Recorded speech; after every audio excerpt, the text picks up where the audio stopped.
So it's no secret of one of my previous employments, one of my jobs here working as a church staff was digital pastor at Christ Fellowship Miami. And I operated within the years, I call it roughly 2015 to 2018.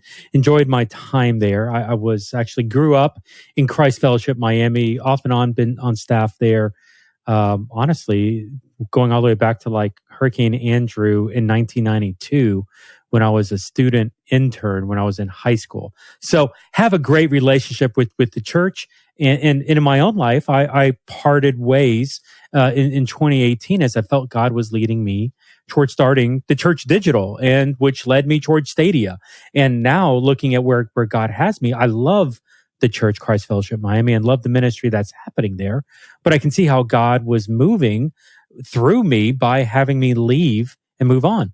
While I was there, though, as I was getting ready to walk out the door, I handed the keys to digital over to my friend, Rey De Armas, who at the time was involved, actually, who was overseeing one of Christ Fellowship Miami's physical campuses. And so Rey, of course, has been digital pastor at Christ Fellowship Miami for 3-some years, 2018 up to pretty much like right now, where Rey just recently resigned at Christ Fellowship Miami and is no longer going to be on a church staff at all. And instead, what we talked about in a previous podcast here with Rey, he's going almost into like a personal mission as he's going back to school to get a degree as a medical technician of sorts, a medical assistant, and is going to be, for him, he's looking at his next mission field as a hospital. He wants to go and be a missionary of sorts, working among the people in the community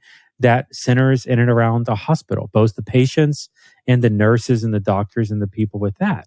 And so this is a fascinating concept, but none of it has anything to do with digital ministry, at least in Rey's context. And so we talked and celebrated Rey. And if you want to go back to that podcast, you can listen to it, feel free to. But with this one, we really wanted to focus on what's next. Because just like I, in 2018, worked and handed over the keys to Rey De Armas, which was a decent transition, probably could have been better. But in all things, Rey was set up to succeed and went on to do that. And what's fascinating is now, coming in, Rey is setting up the next person to succeed as well. And so I wanted to bring on Brandon Arndt, who is now the new digital pastor at Christ Fellowship Miami, to have that conversation. Hey, what are the things you're most excited about? What's your biggest fear right now? What's the biggest challenge? What's the hurdles? What's the obstacles? How do you feel you were prepared for this job? Was this something, he's with a student ministry background, were there things in student ministry that you prepared you for this?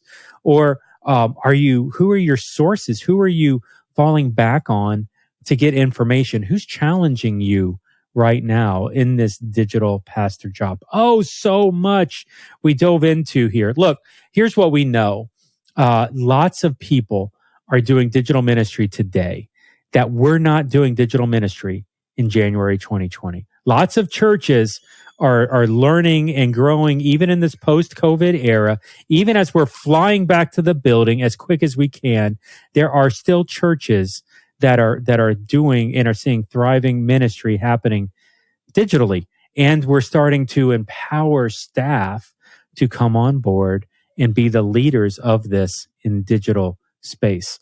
And so for this podcast conversation, I wanted to bring on a new guy that's coming in, that's trying to figure out how to do digital ministry, maybe seeing some examples of how this has been happened previously, as he's had Rey to fall back on, and even texting me on occasion, asking me questions with some nuanced issues. So he's got a source, but how is he handling this? How is he getting in there and trying to figure out how to lead a digital movement out of a multi-site mega church, globally reaching here in South Florida? So some interesting challenges that I think are going to parallel to where you guys are as a church, big and or small. And so here we are, we're bringing in Brandon Arndt, current digital pastor with Christ Fellowship Miami. You're bringing in Rey De Armas, co-host once again with the Church.digital, former digital pastor at Christ Fellowship Miami. You're bringing in myself, Jeff, the Church.digital, of course, powered by Stadia Church Planning, of course, once again, and former digital pastor of Christ Fellowship Miami. And all of us is centered around a conversation that I'm simply calling here, the road of a new digital pastor. Okay, everybody, here you go. Hey, maybe just kick us off here a little bit, Brandon. Tell us a little bit about yourself and how you ended up being the digital pastor at Christ Fellowship Miami. Oh, wow. I don't know if we got enough time for all that. But I originally grew up in North Alabama.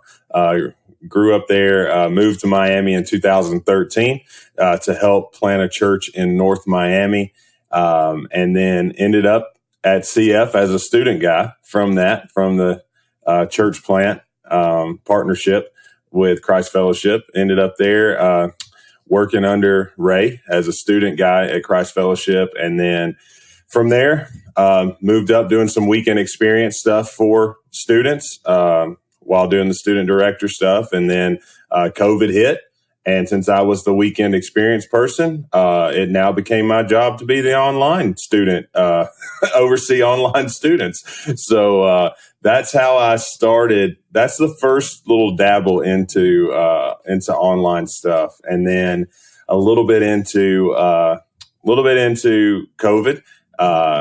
Rey hit me up of, hey, I need some help because this is a large monster, and I've been doing this all by myself for a while. And we're finally able to add somebody. And hey, how do you feel about doing it? And so it's a fun time for me. So I was like, sure, I love learning new things and doing things. So okay, let's go. So that's how I ended up there. That's the short version. I know I told you it was going to be long, but that was pretty short. That was impressive. So let's just get to the heart of this.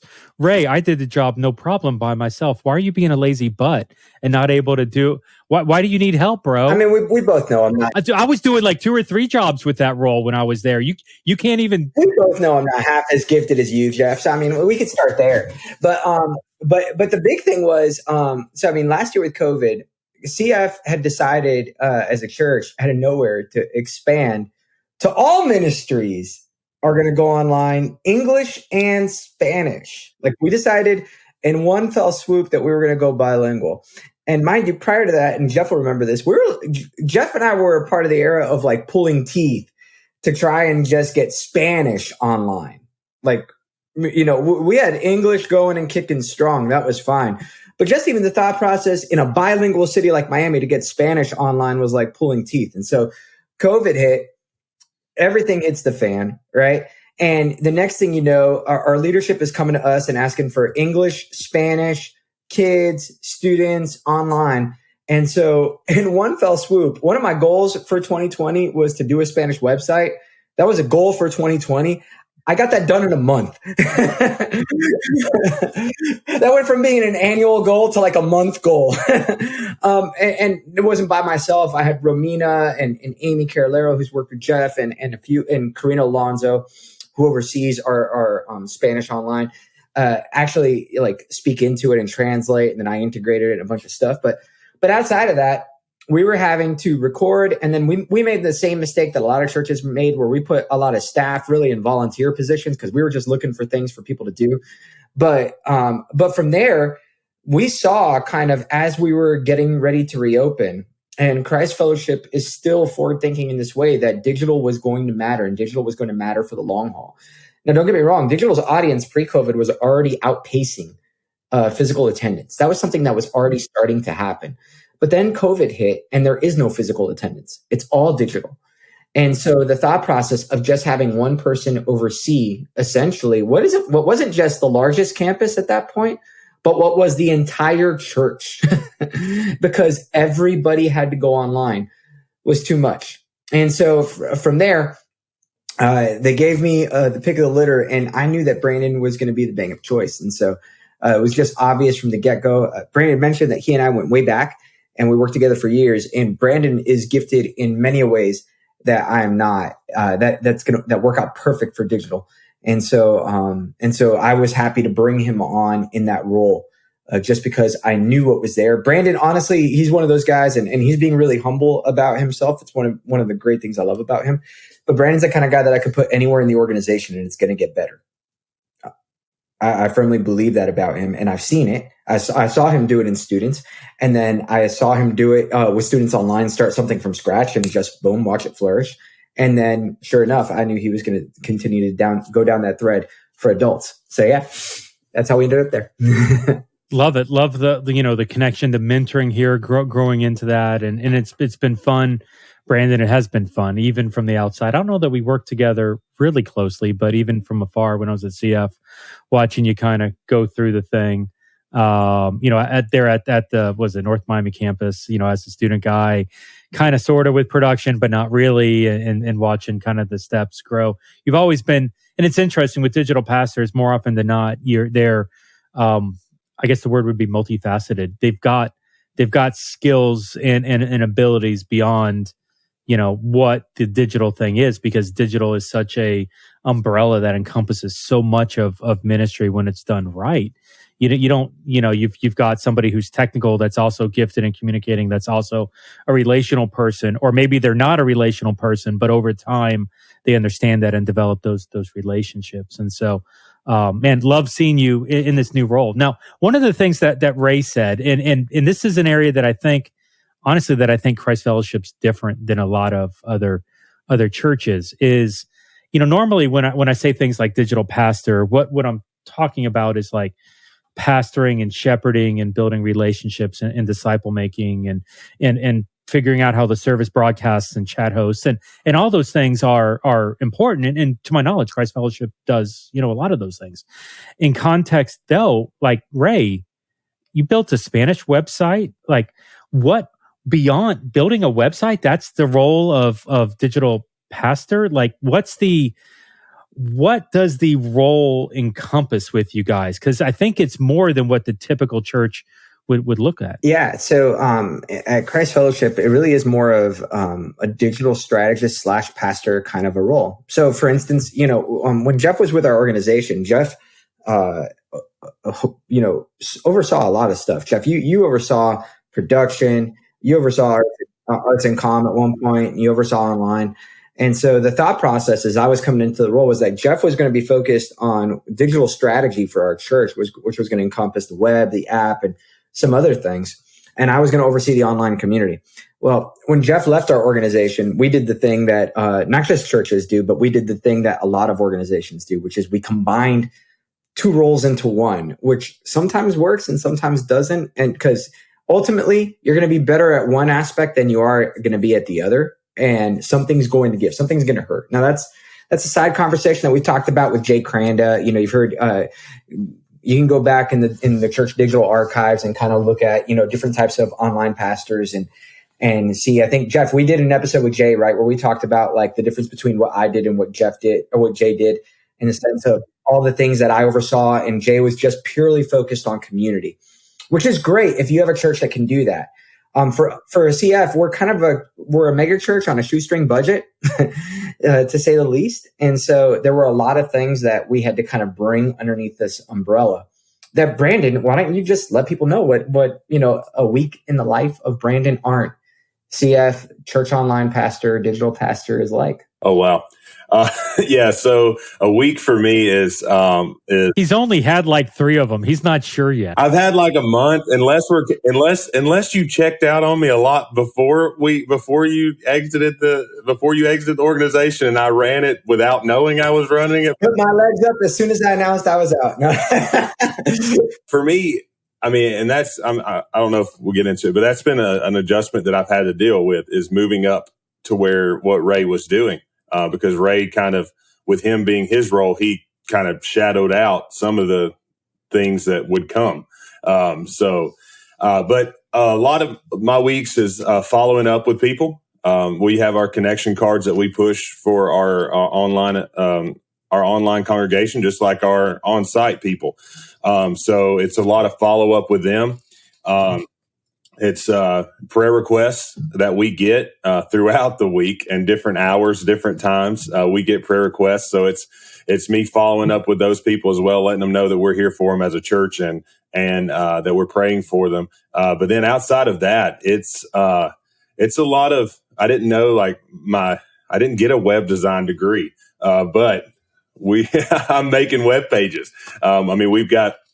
We've got summer at CF coming up, so that's been a big thing for us is making web pages for that and making sure all that stuff looks good. And So it's making web pages for things. It's updating apps, the app, and it's putting in sermon notes. It's for the weekend. It's on our apps and uploading videos and doing all these extra things. It's marketing, looking at how do we market our church through a digital thing. It's extra stuff that I've learned from talking to other people around the U.S. that we have to do that they may not. So that's a little bit of in the nutshell of what I do. Yeah, I'm curious because I really want to dig into the relationship, because you've got a creative department, they've got a social media director. There's tons of people within that group that understand marketing at some level. And so you're building the web page that's a communications tool, but it's also a ministry tool. So what is that relationship? Who leads that dance? How does that work if you have responsibility, but you're outside of the purview of the department that ideally should be handling communications? Yeah, with communications, I mean, that's kind of spearheaded in my view.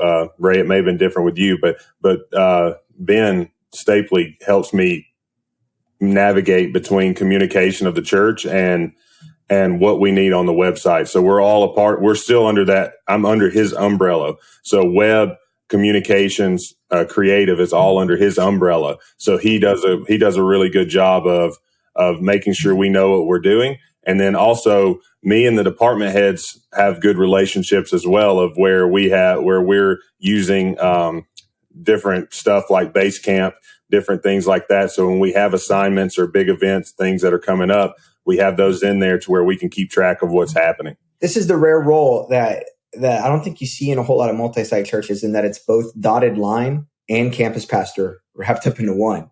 Because Brandon's got to both oversee a community of people that are meeting online and, that are functioning spiritually and gathering in groups and doing a lot of different stuff.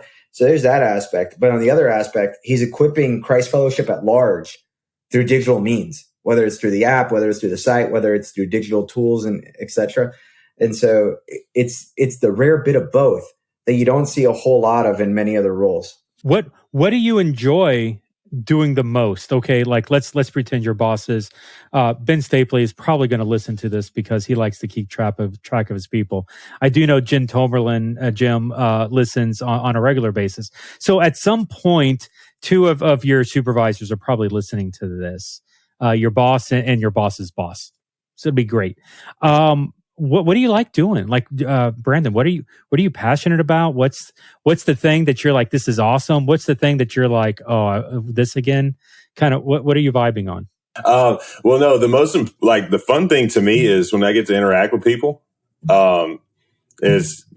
Whenever I get those prayer requests, like I don't think they get tired of it, but I always that's usually a celebration that I have of like people are actually, because it always catches me in awe, whether it was on site or online, of people love God enough and trust our church enough to come alongside to share their what they're going through with us, especially on an on-site. Like a lot of them haven't met me personally through a Zoom or anything like that, or even on site if they live in Miami but are part of our online. They haven't met me, but they're sending things in with a trust that our church is going to do what they say they're going to do and pray for them. And so that's an encouragement for me, just to be able to pray for people, getting to walk with people through what they're going through, helping them take next steps, like the connection reports that we have of what they're interested in. That's a fun thing for me. I don't know if it's because I was on site for so long and it gives me a little glimpse of, okay, this is interaction, a relationship that's tangible that I can see and hold on to. Least thing, I don't like marketing at all. Like I don't have a marketing degree. I don't want a marketing degree. SEOs and all that stuff just hurt my head. Like I still can't pinpoint what keyword catapults a video. Ray somehow put in a secret one in a couple videos that just catapulted, and I can't figure it out. It's like on a back. Steve Furtick, folks. Just put Steve Furtick in all your metadata. It's like a back end of a back end that he found in YouTube somewhere. That's just driving these things, and I can't find it. But no, like that's the part that gets because to me, it's that intangible. I know viewership is important because it's getting it out there, but it's also can be manufactured, and it also can be like, it can just be there, like just not, it can be not important at all. Like it could be just made up people that have accidentally clicked your stuff, but didn't even really get into what you were wanting to say or your contacts, and they're not integrating into what you're doing. So that's the frustrating side of online for me, is the marketing, SEO, and then this whole, if you get caught up in the, I've got to see that number continue to skyrocket. And that means we're doing great things just because we've got, this video's got 20,000 views. That's the one that holds me. And mind you, Brandon CF has seen like great engagement numbers on a regular week-to-week basis, that you typically don't see at a whole lot of churches. Brandon, you want to give some insight as far as like how many people are connecting on a regular basis? Yeah, I mean, usually for our connection reports, I've got 20 different connections off of that. And then new people taking next steps. I think we're averaging 5 or 6 first-time guests that fill out a card for us right now for the year, of people that are doing that. And then also taking next steps in generosity with first-time givers and things like that have really been the past little bit has picked up a lot of 10 to 12, and then relapse givers as well.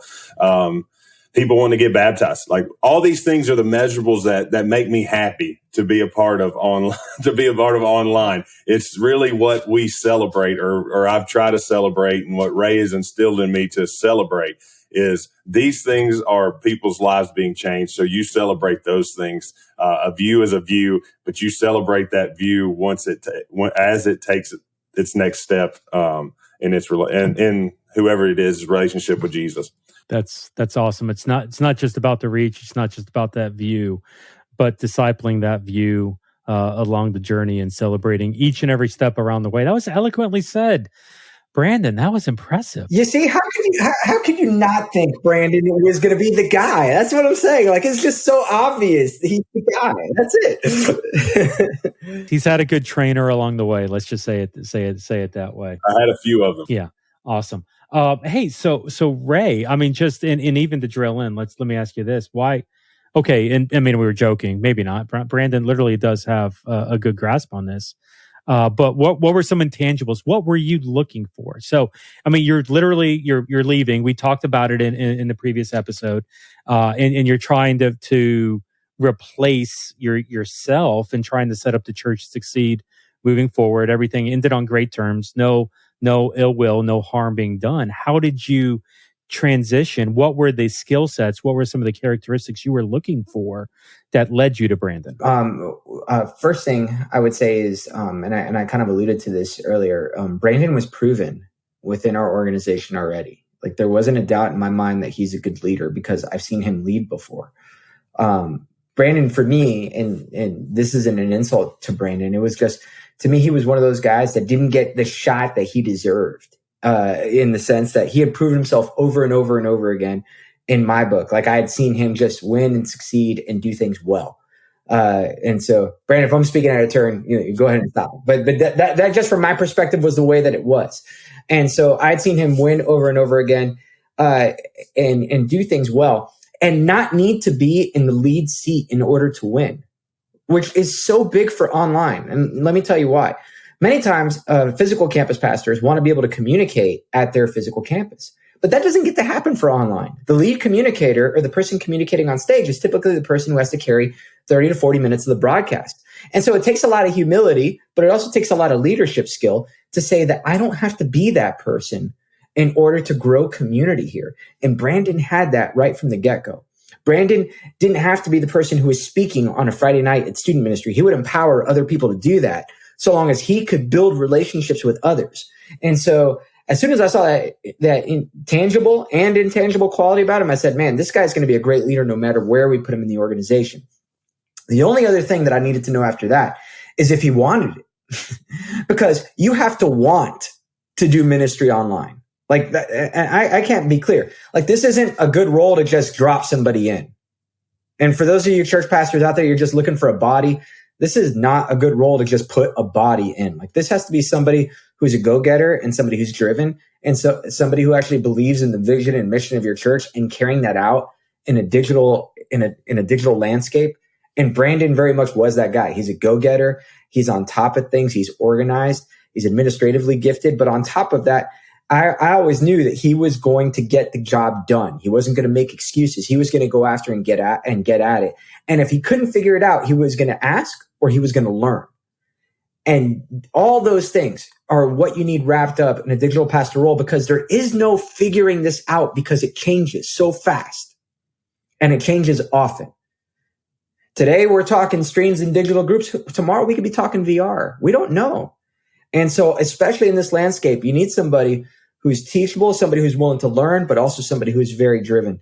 And Brandon was all those things. Brandon, care to refute anything he just said? I mean, I don't know. I'm gonna have to carry both of you guys around with me. Like, I'm gonna get the sound bites of this, and so set it on my desk. So when I'm having a bad day, I can pull up Jeff and Ray and have that sunshine and rainbows around me. Pastors, I'm gonna repeat the statement. Do not just put anybody to do this role. Like, do not just allow somebody to fill in the gap here. Pick somebody that's a proven leader that you're going to empower to lead this, because it matters. And because so much of your church, over 100% of your physical attendance is going to interact with this aspect of your church. Because even your physical attendance, they're going to interact with your digital component, and they're going to be sharing the messages. So why not have somebody who is really good interact with this piece? Because you need somebody that's there. Well said. And it's funny, there's within Stadia, we're doing so much analysis, character development, surveys, digging into what makes for a strong digital pastor, a digital church planter. Entrepreneurial is a high value, networking disciple maker, high value, relational, high value, being able to see gray and not black and white is a high value, because so much of doing this digital, it's breaking and it's bending the rules of what's happening digital. So if you've got a rule follower, that's actually one of the worst things you can do in digital space, because what you're going to get is physical ministry done digitally, which is going to crash and burn, as opposed to really taking advantage of digital, which is bending and melding the physical and the digital pieces together. So yeah, love so much of this conversation. Brandon, hey, if you're looking, student ministry kind of background here a little bit, what are some things that, hey, you know what, student ministry prepared me for this job? What are some characteristics, some traits that it's like, yeah, thank you very much, student ministry, because I've got that tool in the tool chest. Yeah, I think probably the biggest thing is where I served at in student ministry within CF, and then even before that, I've got the freedom to try things. Like, we were left alone to try things. Like, we could do stuff. So I could throw stuff up against the wall and see what stuck. And then if it stuck, we go with that. If it doesn't, oh, whoops, we don't do that anymore. We just go on we go do something else. We throw something else up there. So I think that's one big thing of, like, just not being afraid to try new things, to try stuff, to see what works, what doesn't work. I think that's probably one of the biggest tool things. And then also my days before CF as a student director, like in Alabama, one of the things was that I didn't have the robust stuff that some of the larger churches had. And so it was, for a while, I had to build up volunteers. And then I was having to learn. I didn't have my own production guy. Like, that was me learning how to do Pro Presenter when it was everybody was still trying to use Easy Worship, and Pro Presenter came out, and it's like, let's switch really quickly because this is great. And so learning how to do that on my own, learning how to get sound. Like, I'm not an audio guy, but learning how to make that to where it doesn't hurt your ears, and then recruiting people in that actually know how to do this stuff. I think that's some of that stuff too, is just being able to, or just learning how to grow stuff that's not you, but you learn it first, and then you help cultivate somebody else, you help bring somebody else along with you to help you with that. And so I think that was a big thing with student ministry, those two things, being able to have freedom to mess up and be able to throw things up against the wall and see what works. And then also being able to build up and having to learn how to do things. Yeah, having the freedom to mess up changes a lot of things. It gets you aggressive instead of fearful. And it's interesting. Church leaders often struggle with that. There's a level of expectation. There's a level of excellence. Excellence is a great word, but excellence often becomes a shield of let's not change because what we have works. It gets to this place of holding on to what's good when there may be something great. You just got to have the freedom to experiment, to let go of what's excellent. Try. Yeah, okay, maybe it's not broke, but we still want to do something different because there may be something better in return. And so love that for CF and hope that you continue to have. Well, and that was a thing too with me serving in students and taking over online. Like, we didn't have anything. I mean, I could look to what Ray was doing, but what Ray and what they were doing for the adult, like, that sometimes doesn't translate over to what a student would want. So we were able to, and I had great people on my team that had great ideas. There's a production guy at Christ Fellowship, 18-year-old guy, Christian Dalberry, that if it wasn't for him, like, a lot of our stuff we did, like, I wouldn't have ever came up, like, I wasn't coming up with it, but I let him express his ideas, and we were able to run with it of cinematic shooting in our pre-recorded worship to make a more engaging shot. While we're shooting the message, instead of just having one stagnant camera and maybe another one that's a side camera. Okay, well, let's put somebody else up on the stage too with a separate camera that speaker can turn to and speak it, can talk to whenever it's a really critical part of their message where they really want to get up close into and grab engagement. It was using a drone. We don't have a jib camera at Christ Fellowship. So what did we do? We brought in a drone and we flew the drone around to get different shots for worship and stuff, just to give you a different view and different look, and changing stuff up like that. Hosting moments, we didn't do them from the stage. We would go to the balconies. We would go to the, I even asked them, I was like, hey, can we get up in the catwalk? They were like, well, I don't think that'll be a great shot, but we can maybe try one day. And so, got to try all these different things. I was able to do that in student ministry. And then I think Ray can tell me if I'm wrong, but I think it helped push the church along a little bit, because we could be the guinea pig experiments, and then he could grab on to whatever worked and could tweak it to how he needed it tweaked. So, and this is something that a lot of people miss that happens in physical church too. Whatever your student ministry looks like is typically what your Sunday morning is going to look like in 10 to 12 years.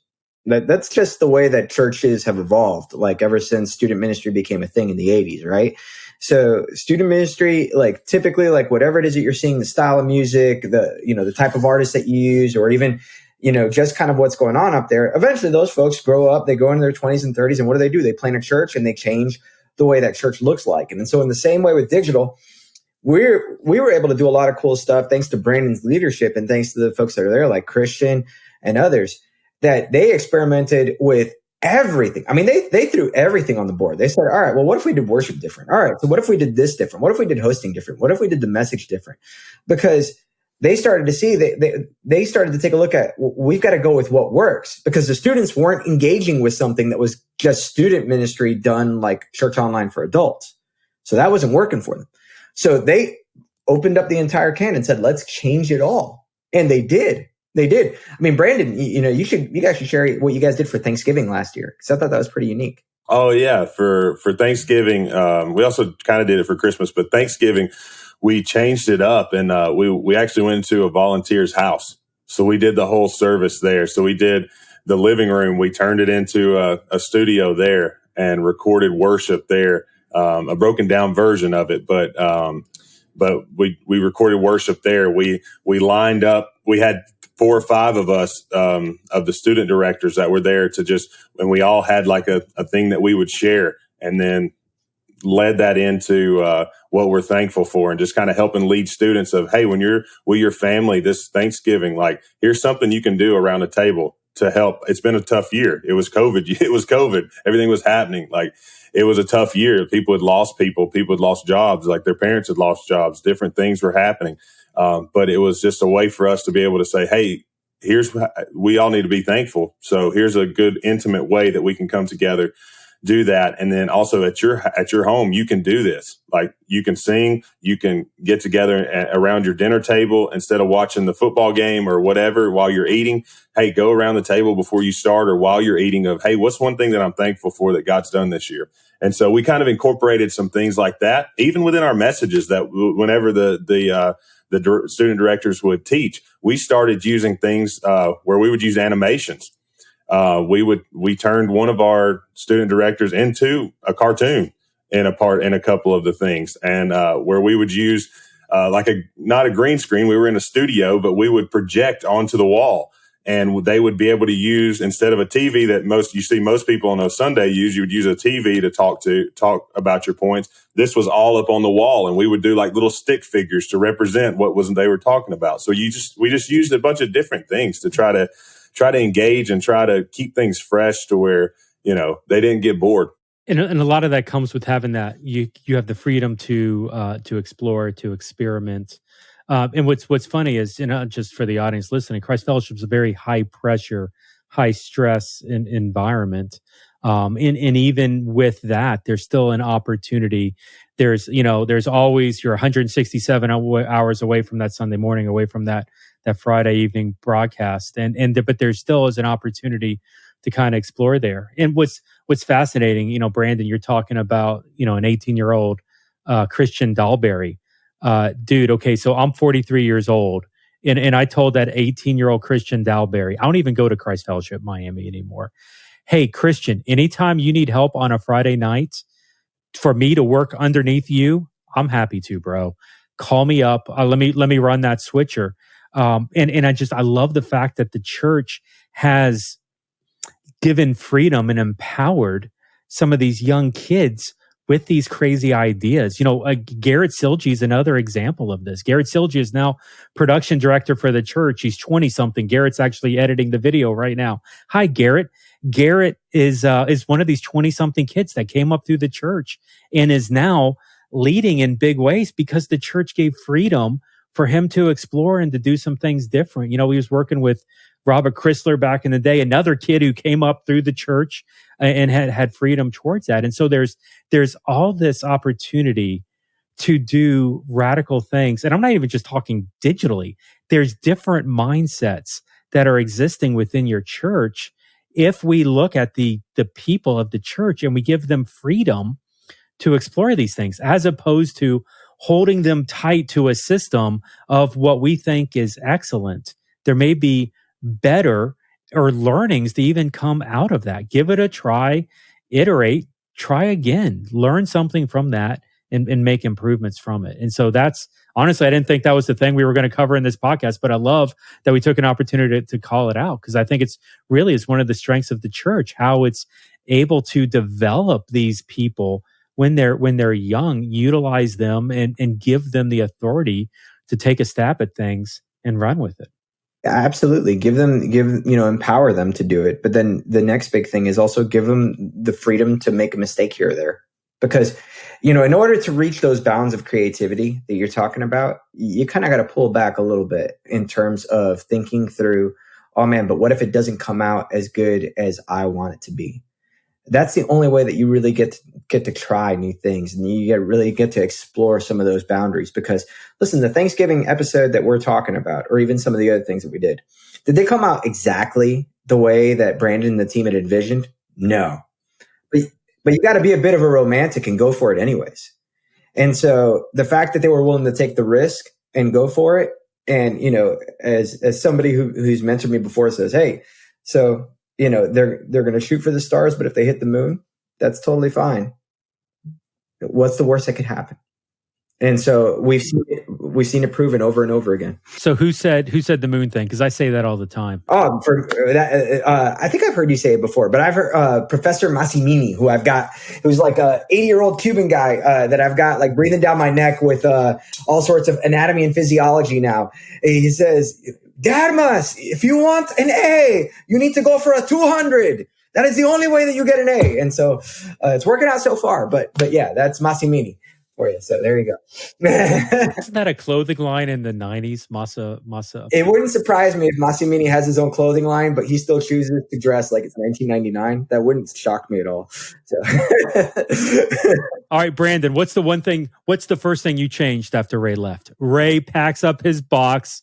It's loaded in his trunk. What's the first thing you said? Nah, we're getting rid of that. Everything. No, I'm just kidding. No, actually, we've held on to a lot of things. Like I haven't been able to.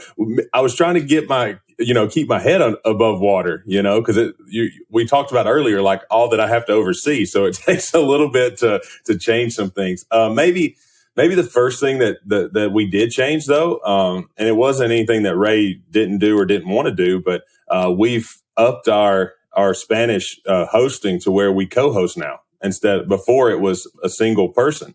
And so for the past month, we've had co-hosts throughout for both English and Spanish to help beef that up. So we've recruited some people there. In the works, if you are subscribed to Christ Fellowship's YouTube page, we are going to give you some relief of seeing 2017 Rey. We're working on getting a new YouTube channel. I guess you'd call it trailer or promo, whichever one you want to call it. So we're updating a few of those things. It's just some small things that needed to be updated. Like right now, I'm trying to keep the train on the train tracks, and then we'll work on adding some detour tracks here in the next few months. Awesome. Don't be afraid to kick Rey to the curb whenever possible. And blame me as often as possible, too. That is one thing. Rey told me, he said, if anything happens, just blame Rey. And I was like, okay, well, as long as you know it. So there were multiple things I found out. Actually, we were just talking about this the other day with somebody from Christ Fellowship. They were like, I can't believe you did that. I'm like, did what? They told me, and I was like, oh, did I get blamed for that? Was that me? Okay, cool. It can be me. That's fine. But that wasn't how it went down, but that's cool. We can live with it. Yeah, maybe Rey took that advice whenever you left. He was like, "Oh, well, just blame Jeff." When in doubt, blame Jeff. That's how it works. Now let's blame Rey, and it'll be blame Brandon whenever that day comes. That's exactly right. No, I mean and I think that's kind of the fun of passing something on between you and I too, because I did the same thing with Tucker when I gave the physical campus to him over at Coral Gables. And it's one of those things where I encouraged him. I said, hey, listen, if nothing else, you can allow me to be the bad guy. So if a new rule comes in, just be like, well, then this is Rey's rule. I'm just enacting it because being the new guy sometimes in that situation, and especially with a role like online pastor or campus pastor, where you're caught in the middle between top level leadership and people who have high expectations underneath you too, in terms of congregation, that can be a bit of a challenge. And so if I can be a punching bag on the way out unwittingly, absolutely. I'll tell you the thing that, I mean, honestly, even just going back, looking historically as my run as a digital pastor, I don't think I really appreciated the amount of influence that was there. I can remember I was out of the position for maybe a year or so. This is pre-COVID. I'm sitting at a Starbucks. It's actually the one here, 136th Street in US 1, if you're here, or 147th Street in US 1. And so I'm sitting inside the Starbucks and it's packed out.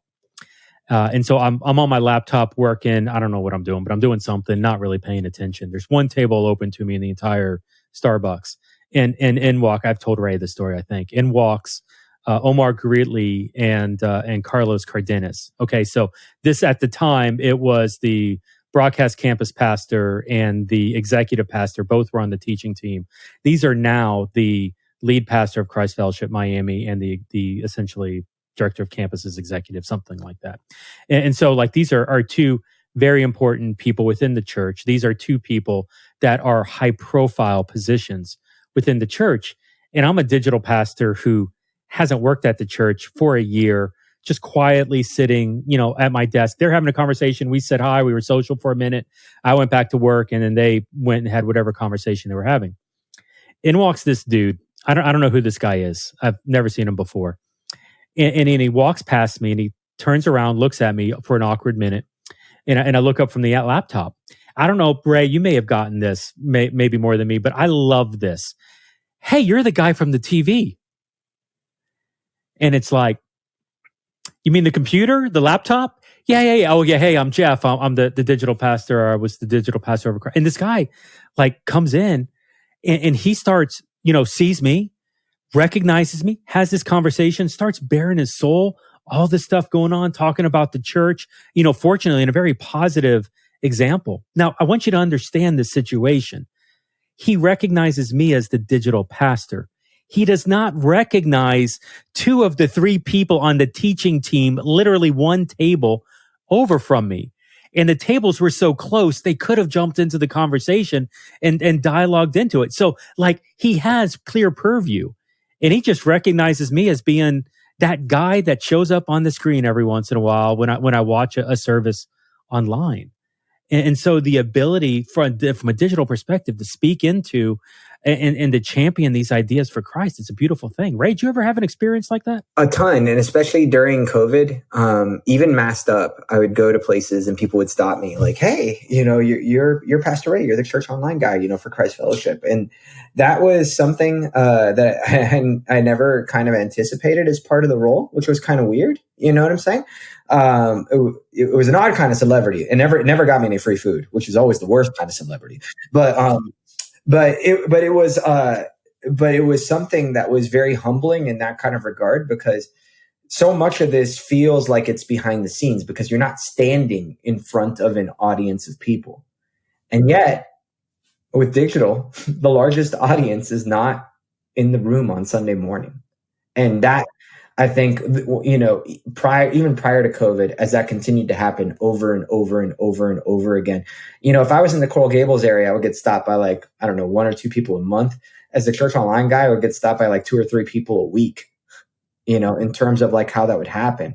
And so it just gives you an idea of a lot of people are watching, whether or not you consider them to be part of Christ Fellowship, they consider themselves to be part of Christ Fellowship because they're engaged online. And because of that, as the church online pastor, you become their campus pastor. Yeah, we've even seen it within our ministries. So within our CF kids, they do an incredible job with their online. It's a lot, but they do an incredible job with it. And just the kids at a local campus, if they go, the people that are on that online, if they go visit a local campus or they're part of a local campus, the kids come in and they're like, oh wow, and they're like, oh, it's so and so from the TV, from like you said, from YouTube. You're and they get excited and it's like they've met somebody and stuff. But you get that here and there. I haven't got it as much yet because 3 weeks in. 3 weeks in. It'll happen for you. It'll happen for you. It'll be okay if it doesn't. If you get free coffee, you will have surpassed Jeff and I in every area of life. All it takes is 1 free coffee. That's it. Well, there it is. So podcast community, just let's make it happen. If you're in Miami, just let me know if you see me walking around. Let's one up Jeff and Ray. Let's put that out there. Do it. Give my man a shout real quick. Do it. Awesome. And maybe set the standard a little higher than free coffee, but hey, it doesn't hurt to start it's a start. It's a start, Yes, that's true. I'll give it to you. What's your biggest challenge right now, Brandon? You're 3 weeks in, you're figuring this out. What's the hill you're trying to climb? The hill I'm trying to climb. I think right now would be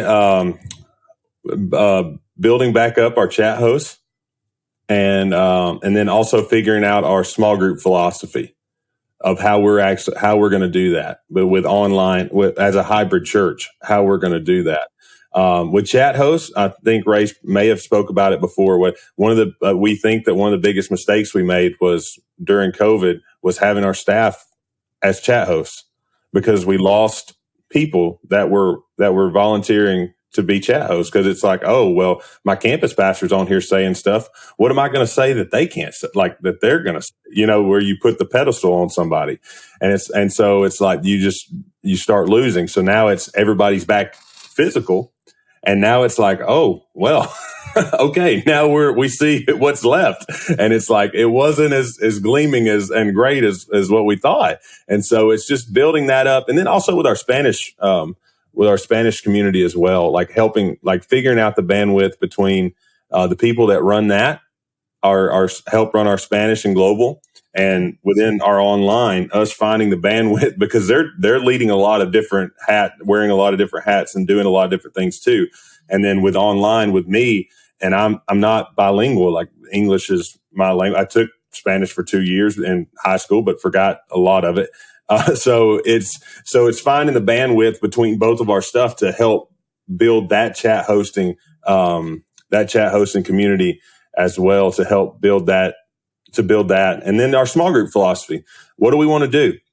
Is it, if anybody fills out something online, that it comes to the online team and we find small groups from there? Or is it more of if we get them and they live in the Miami area, we find the closest campus that they live to? And since we're a hybrid church, and even our physical campuses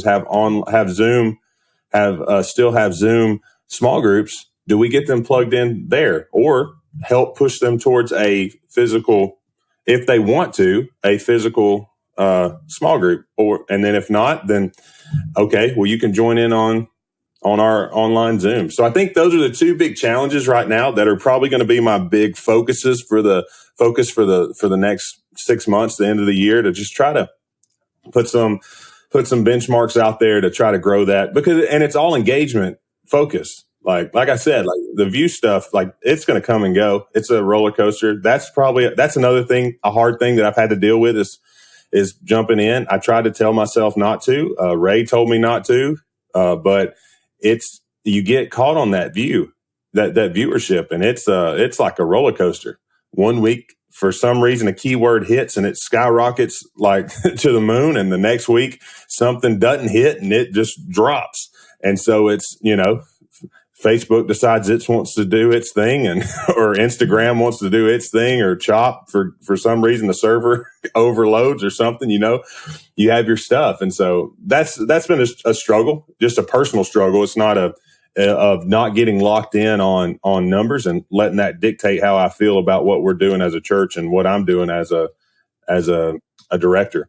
Well, I mean, I can give you horror stories of people, myself included, who gain their identity based off of that butts and seats digital or physical number, and how that messes with the psyche and loses, God's given you X number of people to disciple them. Celebrate those steps of taking that person in isolation and moving them closer towards the disciple. Don't freak out because that number is bigger or smaller than what God's brought you. Run the process, keep working through what you have, and God will give more in His time. So love that, and love the fact that you're 3 weeks in and have that wisdom. I may have been several years in before I had that wisdom, and I probably had more hair and darker goatee. Well, it's probably because I saw a big downswing. After Ray left, we had a pretty big downswing, so I had to come to grips really quickly with that. This is the God's honest truth, right? Like coming out of COVID, now that we're like almost completely fully reopened at CF, and I kept telling Brandon, as the church continues to open up more and more, to continue to watch that number, but then to look at more the connection card number. That was going to be the big win. To look at how many connections were coming in and to champion that. Because either way, even when we were like hitting our highest of highs last year, the thing that I kept bringing in leadership was, hey, I know that you're celebrating this, but the reality is that what you really should be celebrating is this. You should be celebrating the number of connections. Like the number of views is cool, but look at the number of connections. It's almost like, and this is a terrible biblical illusion, but work with me here, folks, right? So the disciples come back to Jesus and they're all like excited because they casted out demons, and they've healed the sick, and they've done this stuff. And Jesus says, yeah, that's great. But greater than that, man, why don't you thank God the fact that your name is written in the book of life? So like he's trying to give them perspective. And in the same way, I think we all need a dose of perspective that if people are taking next steps, that always matters more. That supersedes even who's putting a butt in a chair or who's, putting a view on the screen. Is who's taking the next step in terms of moving forward in the relationship with Jesus. That's a big one. It's beautiful. John 6, one of the feeding of the thousands, Jesus had a mass followers. He fed them. He was doing signs and wonders. He literally fed them dinner. The next morning, people go to him because they're hungry for breakfast. He doesn't give them breakfast. He actually chases them away. He starts saying, "Eat my flesh, drink my blood." I believe it says in John 6:66, it says something to the extent of, and they were offended and some left. Like even some disciples at that point walked away from Christ. And so, even Jesus himself wasn't about the reach. He used the reach number to engage people towards creating disciples, even if it meant chasing away some of those people that were the hanger-ons. Yeah, I lovingly call that the zombie message, the zombie sermon. Eat my flesh, drink my blood, thin the crowd real quick. Yeah, the zombie message. Oh, we need to do a podcast on that. Like that, there may be something there. Maybe that's too crazy for this. That's awesome. Hey, Brandon, just as we're wrapping up here, any what advice would you give to somebody who, okay, look, you're a month into the role. We're heading back to the building. And so there's a lot of energy, churches across America to head back to the building. Some churches are forgetting some of those lessons that we've learned in this COVID season. The golden age of church was February 2020, and that's exactly what we're going back to live through that aura again. So you're a digital church. You're a digital church pastor. You're literally walking that line right now. What advice would you give to somebody out there who's new in the role and maybe experiencing this like you are? Yeah.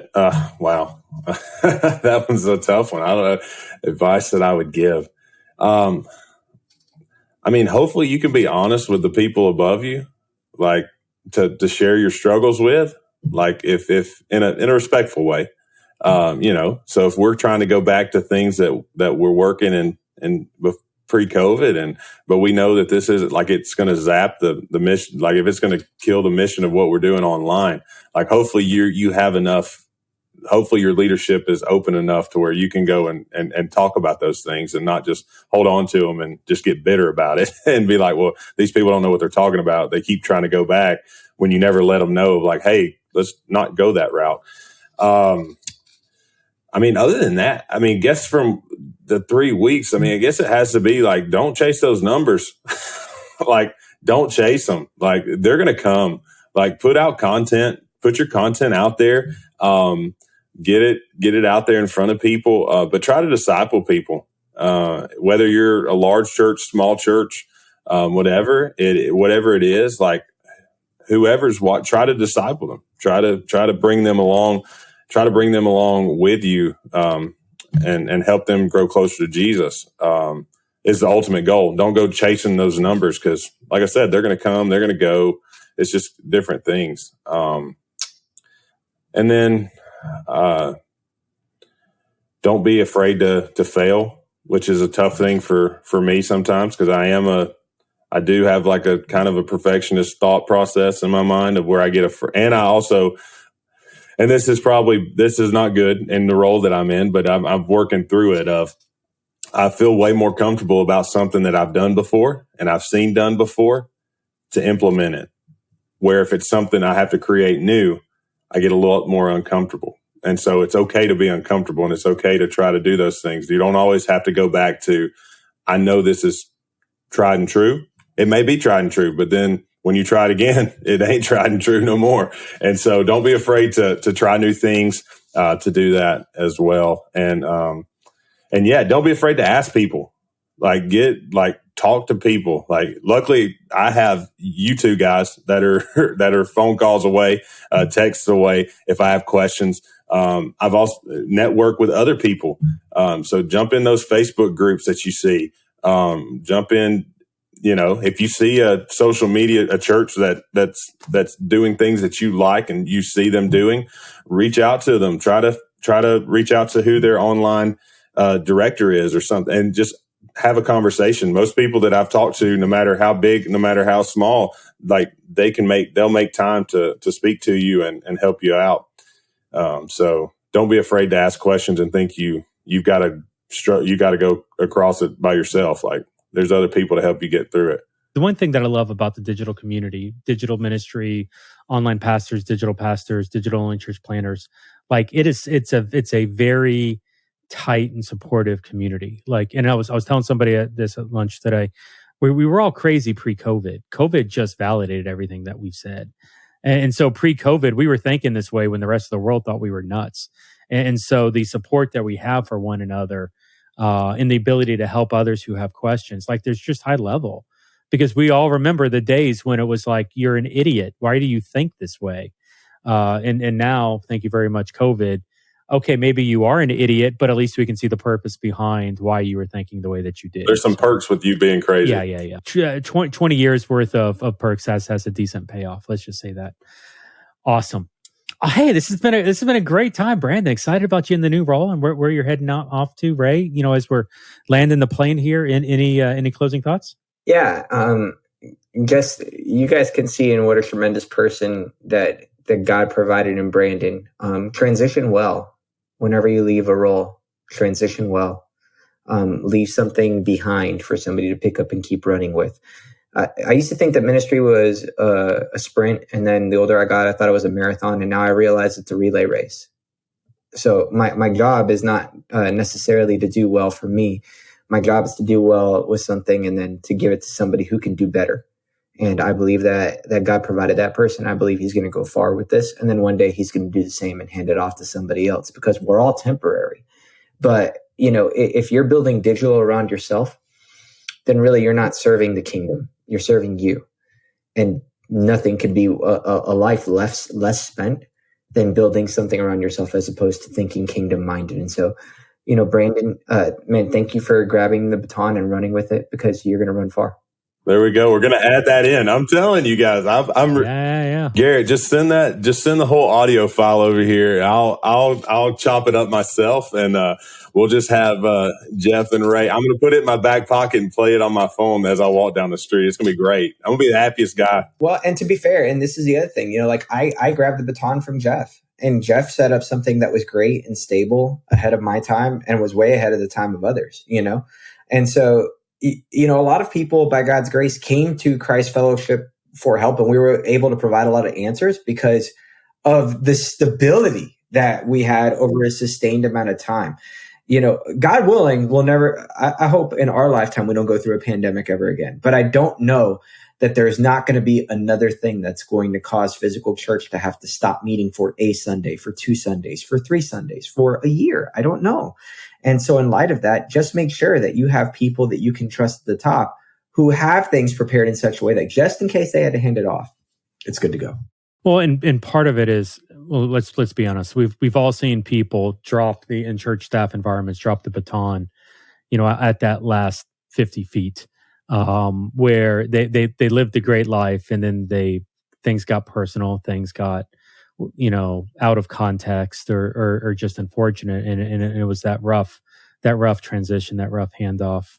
You know, and I've said the quote here before, not Bible in this situation, Ronald Reagan. There's no limit to the amount of good one can do as long as he doesn't care who gets credit. And you know, and so in this situation, handing it off to the next guy and letting it run good. You know, it's funny. Even I was joking earlier on the show, taking the hit for the thing that was said about the thing that had absolutely nothing to do with, so that the other person could keep the credibility to do the thing that he eventually needed to do. Cool. All about it. I don't have anything to gain or lose in that situation, but hopefully the kingdom has something to gain in that situation. And hopefully the person who said the thing throwing me under the bus knows, hey, you play that card once, you really can't play that card twice. That's you, Keith. I see you. Awesome. Love it. Hey, so we're gonna land the plane. This has been awesome. Great. And so Brandon, looking forward to seeing things continue to grow and expand at Christ Fellowship as you guys are taking online, taking digital, global through the campuses and different things there. Love the approach and looking forward to it. Ray, of course, always great to hang out with you. But For Brandon, for Ray, this is Jeff at the Church Digital and Stadia Church Planning. Thanks for joining us here at this show. We'll see you next time at the pod. Y'all have a good day.